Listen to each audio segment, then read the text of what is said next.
வெண்டைக்காய் வச்சு இன்றைக்கி ஈஸியாக ஒரு சைட் டிஷ் பண்ணலாமா? வாங்க எப்படி பண்ணலான்னு பார்க்கலாம். ஃபஸ்ட்டு வெண்டைக்காயை இந்த மாதிரி சென்டரில் கட் பண்ணி எடுத்துக்கோங்க. அப்போ தான் மசாலா நல்லா உள்ளே இறங்கும்.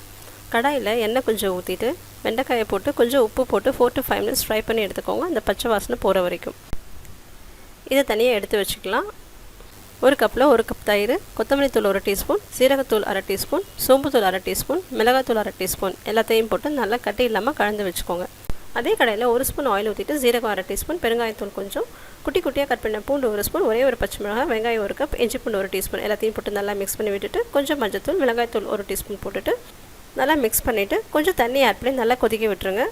கொதிச்சதுக்கப்புறம் தக்காளி 1/2 கப், கொஞ்சம் உப்பு ஆட் பண்ணிவிட்டு மசாலாவோட ராஸ்மெல் போகிற வரைக்கும் நல்லா கொதிக்க விட்டுருங்க. அப்புறம் ஆல்ரெடி மிக்ஸ் பண்ணி வச்சுருந்த தயிர் மிக்ஸ் அதில் ஊற்றி கொஞ்சம் கொதி வந்ததும் வதக்கி வச்சுருந்த வெண்டைக்காயும் அதில் ஆட் பண்ணிவிட்டு கரம் மசாலா கொஞ்சம் ஒரு 2 நிமிஷம் கொதிக்க வச்சிங்கன்னா வெண்டைக்காய் மசாலா ரெடி. இன்றைக்கி இதை ட்ரை பண்ணிட்டு இருங்க. நாளைக்கு இன்னொரு ரெசிபியில் உங்களை வந்து மீட் பண்ணுறேன். By from Lakshu.